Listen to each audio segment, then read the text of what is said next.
Good morning, class 8. Today I am going to start with the new chapter, chapter number 22. And the name of the chapter is Major Challenges for the World. And in this chapter, we are going to study about the introduction of the chapter, what is the meaning of major challenges, then environment, types of pollution, water pollution, sources of water pollution. So here is the chapter name, major challenges before the world. मतलब वो challenges जो हमारे किसी भी world के मतलब पूरे world के सामने वर्ल्ड वाइड जो हैं किस तरह के चैलेंजेस हमें फेस करना है या कौन सी ऐसी मेजर वो प्रॉब्लम्स या इश्यूज हैं। So let's start with the first paragraph. In the present times, all nations of the world are completely interdependent. They cannot live in isolation. Their policies are guided and influenced by the existing international situation.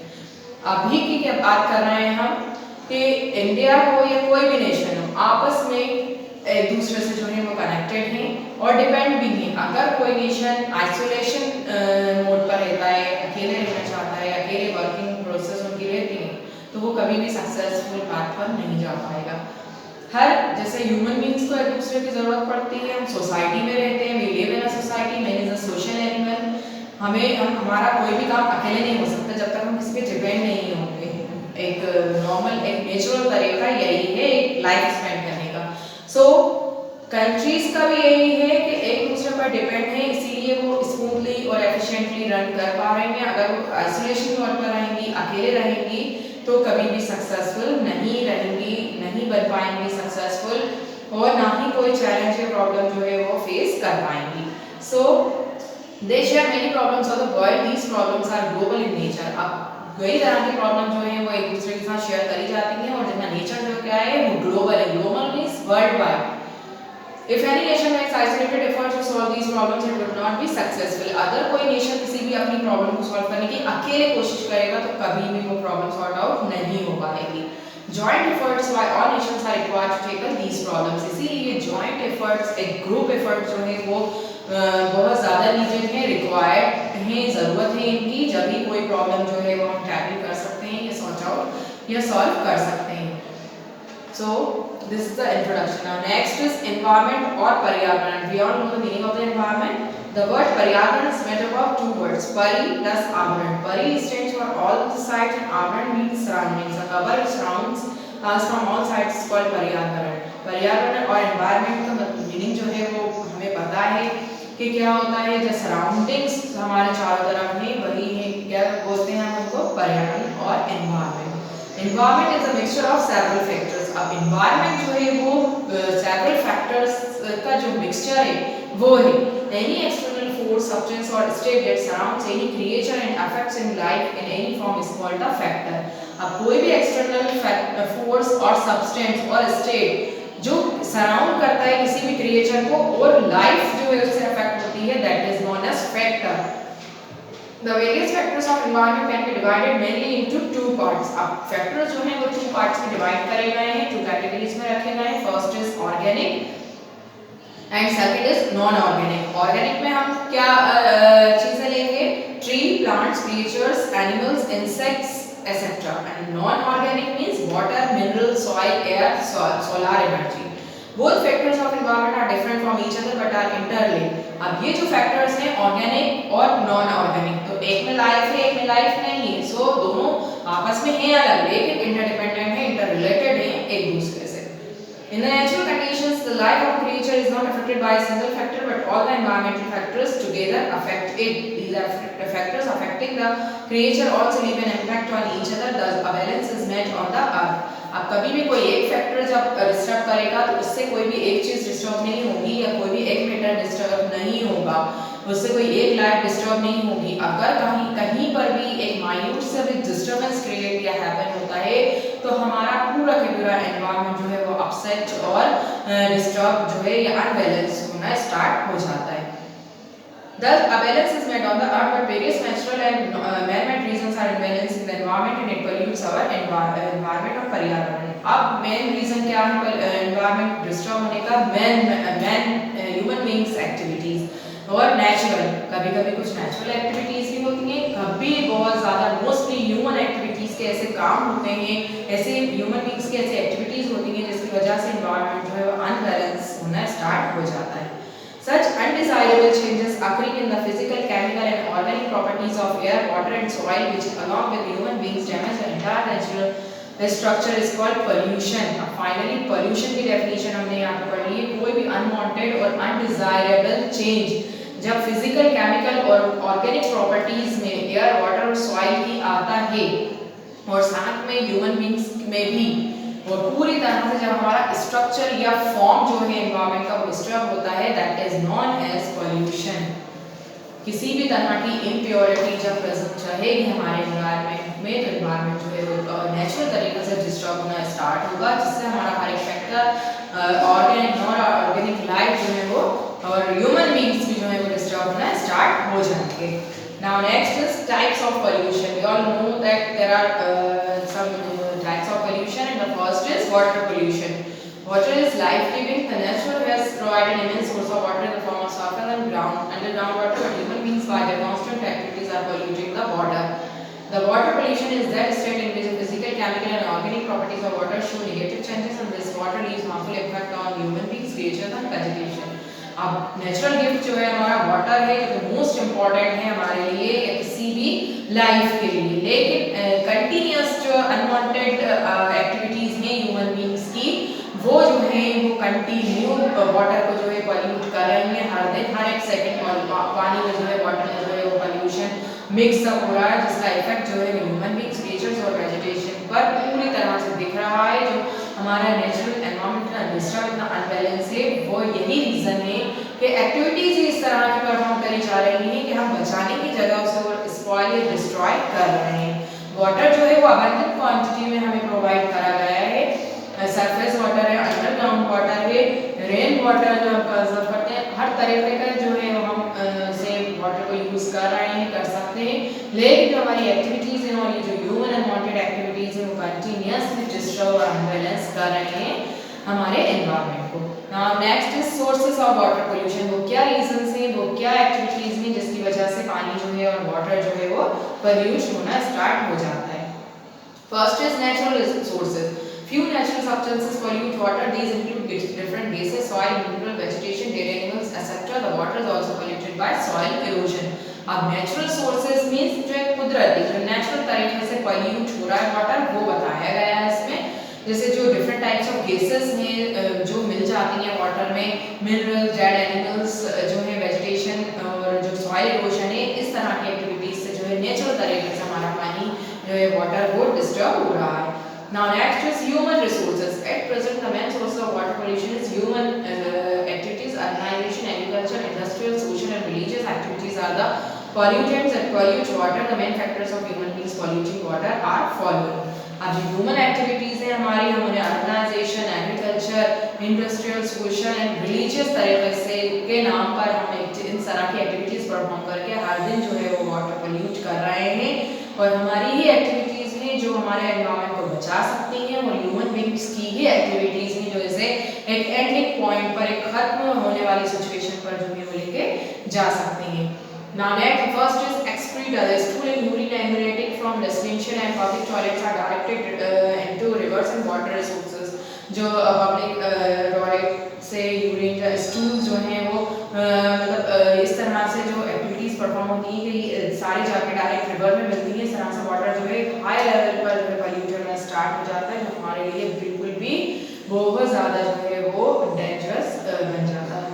Next is home waste. Soaps and detergents are used in cleaning of utensils at homes and hotels. Soaps and washing floor and clothes. अब आप कहीं river side जाकर देखेंगे places में mostly वहीं पे बर्तन जो है यूटेंसिल्स वो क्लीन हो रहे हैं, वॉशिंग चल रही है वहाँ पे, वहीं पे अपने जो है सारा वॉशिंग करने का काम चल रहा है। इस तरह से जो सोप्स और डिटर्जेंट पाउडर जो है या केमिकल जो है वो वाटर में मिक्सअप हो रहा है and it will become dangerous for us. Next is industrial waste. Different industries are the major sources of water pollution. The water flowing from industries contain a lot of fatty chemical substances. This polluted water is directly flowed into river or ponds. Industrial जो wastes होता है वो भी कई बहुत हद तक responsible है वाटर पोल्यूट करने के लिए। जो डायरेक्टली उनका सीवेज सिस्टम है वो किसी भी पॉन्ड या वाटर से या रिवर से जाकर कनेक्ट हो जाता है, और सारा जो उनका केमिकल रिएक्शन या जो भी उनकी प्रोसेस होती हैं अनवांटेड एक्टिविटीज वो वहीं पे ज़्यादा जो है वो मिक्सअप होती हैं। Effect of water pollution. The water pollution leaves very dangerous effect on human beings. Diseases like cholera, dysentery, fever, jaundice, malaria, etc. all results of water pollution. और water pollution को हमें seriously ही लेना है क्योंकि इनसे हमें कई तरह की जो है problems और diseases create हो सकते हैं. That is dysentery, cholera, jaundice, malaria, etc. और ये खराब पानी यूज करने की वजह से जो है वो happen create होते हैं. The next is measures to check water pollution. By avoiding the flow of chemical waste of industries and dirty wastes mixed in water and rivers, seas, canals, lakes directly. हम किस तरह से जो है water pollution होने से बचा सकते हैं? हम इस तरह से बचा सकते हैं कि हमें खुद को अपनी एक्टिविटीज पर कंट्रोल रखना होगा, होल्ड रखना होगा कि हम अपना जो वेस्ट मटेरियल है, जो अनवांटेड एक्टिविटीज है, वो हम इस तरह से करें कि हमारा एनवायरनमेंट जो है वो डिस्टर्ब ना हो, हम डायरेक्टली वाटर में जो है अपना सीवेज सिस्टम ना रखें, कोई भी चीज़ जो है हम वहाँ पे थ्रो नहीं करें. Next is to use the electric cemetery to burn the dead bodies. Dead bodies को पानी में बहाने की जगह हमें कुछ इस तरह से यूज करना चाहिए कि वहाँ पे किसी की एक रिलीजियस फीलिंग को भी जो है वो हर्ट ना हो और हमारा वाटर भी जो है वो भी बच सके. To take help from voluntary bodies like Sulabh International to stop pollution occurring to the flow of Australia.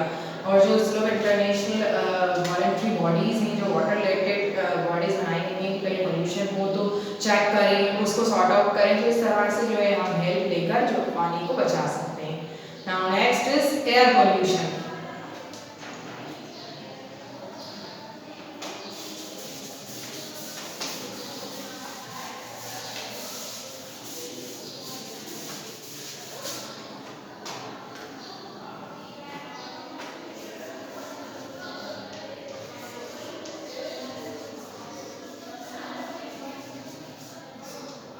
Air pollution.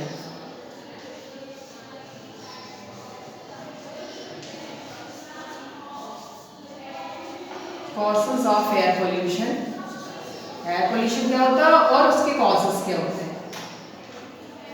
Now, air is essential for all the living creatures. There cannot be life without air. The atmosphere has various gases like oxygen, carbon dioxide, nitrogen, etc. These gases are found in a fixed quantity and proportion. Even slight change in the proportion of gases upsets the entire system of atmosphere, which directly affects human beings and creatures.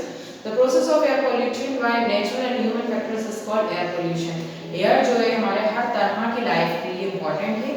Air जो है हमारा different atmosphere जो gases हैं वो मिलकर जो है mixture of gases जो है वो उससे बनता है. That is oxygen, carbon dioxide, nitrogen.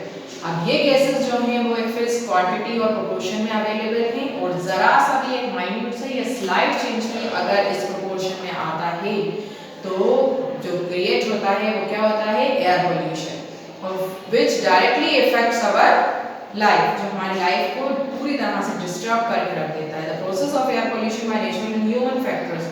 अब नेचुरल या ह्यूमन ह्यूमन एक्टिविटीज के थ्रू जो डिस्टर्बेंस या पोल्यूशन क्रिएट होता है एयर में, that is known as air pollution. Causes of air pollution. First, natural cause. Air pollution is caused by natural factors like eruption of volcano and gases, smoke, pieces of stones, ash, etc. which can come out, mix up in the air and cause pollution. अब natural cause है, ये natural तरीका है कि कई बार जो volcanic eruptions होते हैं, gases और smokes होते हैं, वो mix up हो जाते हैं air के साथ, जो कि पूरी तरह से atmosphere को unbalance और disturb बनाकर रख देते हैं. Man-made causes क्या है? अब आपके man-made causes of air pollution are the following. By transport. अब हम ट्रांसपोर्टेशन इतना यूज करेंगे जिसमें से स्मोक रिलीज होगा, फाइनली वो कहाँ जाकर मिक्स अप होता है? नॉर्मली बात है एयर में जाकर मिक्स होता है, जो कि पोल्यूट करता है एयर को और क्या क्रिएट करता है? Air pollution. फिर है आपका इंडस्ट्रीज. जो इंडस्ट्रीज से जैसे अभी बताया वाटर में जाकर मिल रहा है, इसी तरह से जब ऊपर की तरफ रिलीज करेंगे तो वो जाके कहाँ मिक्स अप होगा? एयर के साथ, जिससे क्रिएट होगा एयर पोल्यूशन. और उसमें जो है वो पोल्यूशन किस तरह से क्रिएट होता है? अमोनिया, हाइड्रोकार्बन एक्सेट्रा, इस तरह की एयर जो है गैसेस वो वहाँ पे रिलीज करी जाती हैं, जो कि डेंजरस है हमारी ह्यूमन लाइफ के लिए, किसी भी लाइफ के लिए. By household works. Household works like cooking, boiling water are done by coal, wood, kerosene, agricultural wastes being used as fuel. This fuel produce smoke and pollutes air. कुछ वक्त ऐसा भी होता है कि हमारी जो डोमेस्टिक एक्टिविटीज़ होती हैं, घरेलू जो हमारे काम होते हैं, उसकी वजह से भी जो स्मोक रिलीज करते हैं हम, वो जाकर मिक्सअप होता है एयर में। एंड फाइनली तो हम किस पॉइंट पर आ जाते हैं, जब हम एक बिल्कुल अनवांटेड, अननेचुरल और इम्प्योर एयर जो है वो ब्रीदिंग हम उसमें हम अपनी सांस ले रहे हैं, इस तरह से जो है वो एयर पोल्यूशन क्रिएट होता है, जो हमारे लिए ही बहुत ज़्यादा नुकसान वाली बात हो जाती है। Now next is effects of air pollution. The air pollution leaves telling effects on respiratory system of human beings. Many respiration related diseases like asthma, TB, lung cancer are caused due to air pollution. अब जब pollution है किसी भी तरह का, तो इसका effect body पर होना ही है, it is must कि उसका effect होगा ही। तो इस तरह से हमारा जो respiratory system है या breathing system है या सांस लेने में जो problem होती है वो create होती है, और diseases हमें किस तरह के से हो सकते हैं, asthma, TB and lung cancer. So we should avoid air pollution. Now next is measures to check air pollution. Air pollution today is a very grave problem. Human life without pure air cannot be possible. Hence, following measures must be taken to check air pollution. Construction of chimneys in plants should be very high to be affected by pollution control board. To ban the use of rock wool and boots as fuel to close the open sewage. To make people aware and deforestation be checked. Effective laws should be enacted. हमें इस तरह से जो है laws बनाना है कि कहीं भी किसी भी तरह की ओपनली रिलीज जो सिस्टम है वो बंद करना चाहिए, बैन करना चाहिए। सीवेज सिस्टम या उसका जो रिलीजिंग सिस्टम है हमें वो उस पर बैन करना चाहिए। कंस्ट्रक्शन करना चाहिए चिमनीज का, फैक्ट्रीज में, घर में अगर कोई भी किसी भी तरह की हम गैस रिलीज कर रहे हैं, अनवांटेड पोल्यूशन अगर हो रहा है, तो वो हमारे एनवायरनमेंट को या एयर को डिस्टर्ब ना करे। और लोगों को इस बात की सबसे पहले जो है अवेयरनेस हमें इस तरह से स्प्रेड करना है, और लोगों को समझना है कि यही चीज़ें जो है हमारे लिए एक लाइफ गिविंग है, गिफ्ट है, नेचुरल रिसोर्सेज, और इनको हमें बचाकर चलना है, ना कि डिस्ट्रॉय करके। Next is noise pollution. Noise is an undesirable sound which is not attractive to ears. Too much noise increases mental tension, resulting in various psychological diseases. Public awareness and active participation is necessary to control the above pollution. Next is जो last है आपका वो है noise pollution, जो unwanted और undesired और extra sound जो है वो हमारे ईयर्स जो है वो टॉलरेट नहीं कर पाते हैं, इस तरह के साउंड से जो है क्रिएट होता है नॉइज पोल्यूशन। और नॉइज पोल्यूशन जो है वो हमारा बढ़ाता है, इंक्रीज करता है किसमें, साइकोलॉजिकल टेंशन और डिसीजेस में। इस तरह से हमारी जो स्टेबिलिटी होती है, मेंटल प्रॉब्लम जो है वो क्रिएट होती है, हमारी स्टेबिलिटी जो है वो वीक होना स्टार्ट हो जाती है, और साइकोलॉजिकली जो इंसान में है, माइंड है, उसका जो सिचुएशन होती है, कंडीशंस होती हैं इंटरनल माइंड की, वो थोड़ी डिस्टर्ब होने लगती हैं। So this is the complete description about the three types of pollution: water, air and noise pollution।